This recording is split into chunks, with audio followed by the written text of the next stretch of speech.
Sachez que le Conseil des ministres s'est tenu ce mercredi au Palais de la République. Pour cette première réunion de l'année 2025, le gouvernement inaugure un nouveau format dans le compte-rendu. À ce propos, le ministre porte-parole revient sur les points saillants du communiqué. Nous écoutons à ce propos Moustapha Ndiaye Sarré. Mesdames et messieurs, bonsoir. Dans un souci de modernisation et d'accessibilité à l'information gouvernementale, nous inaugurons aujourd'hui une nouvelle approche, plus interactive et simplifiée, pour vous informer des décisions prises en Conseil des ministres. Cette innovation a pour but de mieux informer des décisions et orientations et engager chaque citoyen autour des actions gouvernementales. Ainsi, le porte-parole du gouvernement que je suis et au besoin, les autres ministres sur des questions relevant de leur département se succéderont devant ce pupitre. Ce conseil a marqué le lancement de l'exercice 2025 dans le cadre du déploiement de l'agenda national de transformation Vision Sénégal 2050. Il s'articulera autour d'un plan d'action gouvernemental visant à consolider la transformation systémique de notre pays. Une priorité spéciale sera accordée au secteur sanitaire. Le chef de l'État a insisté sur la nécessité d'améliorer la qualité de vie des citoyens, notamment par la mise en place de filets sociaux, le renforcement de fonds de solidarité nationale, la restructuration de programmes sociaux et l'actualisation du registre national unique, afin de cibler avec précision les ménages vulnérables. Dans le cadre de la pacification et de la stabilisation du climat social, un nouveau pacte social sera conclu avec les centrales syndicales et les organisations d'employeurs avant le 1er mai. Au plan économique, le président de la République a réaffirmé sa vision d'une économie souveraine, endogène, territorialisée et résiliente, créatrice d'emplois. Ainsi, une importance capitale est accordée à la finalisation du projet de loi sur la souveraineté économique destiné à protéger les secteurs stratégiques tels que le pétrole et le gaz et à renforcer les intérêts des entreprises nationales, particulièrement dans le secteur privé.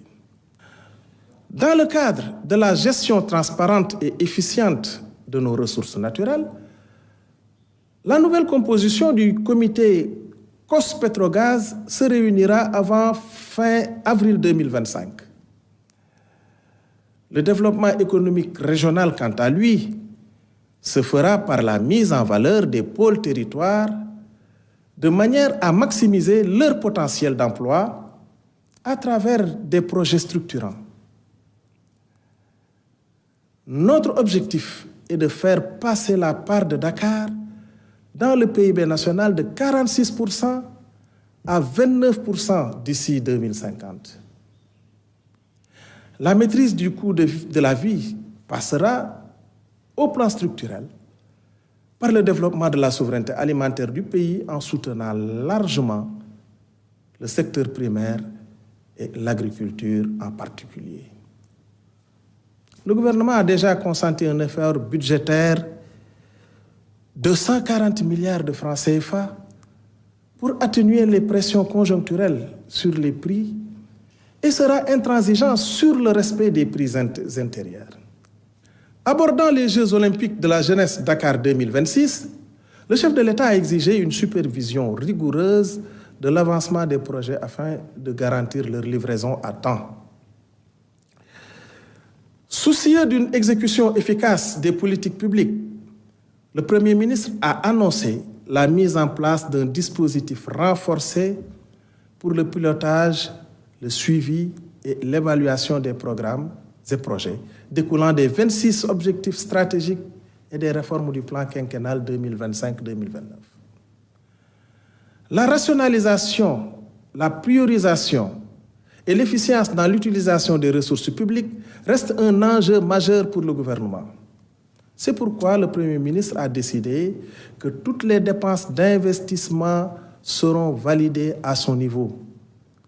Un tableau prévisionnel des opérations financières de l'État sera soumis par quinzaine.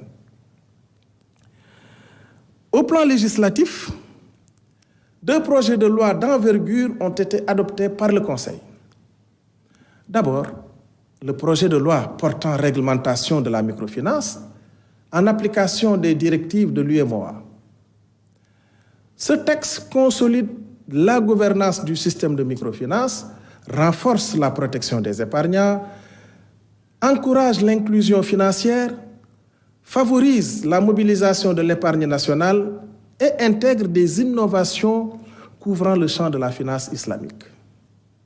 Ensuite, le projet de loi portant réglementation bancaire qui internalise la loi uniforme relative à la réglementation bancaire dans les États membres de l'UEMOA. Il renforce la gouvernance globale du système bancaire, assure une meilleure cohérence de son cadre réglementaire et prévoit, au-delà de la supervision, la mise en place de dispositifs de résolution. Voilà, mesdames et messieurs, les principales mesures prises lors de ce Conseil des ministres. Je vous remercie de votre attention.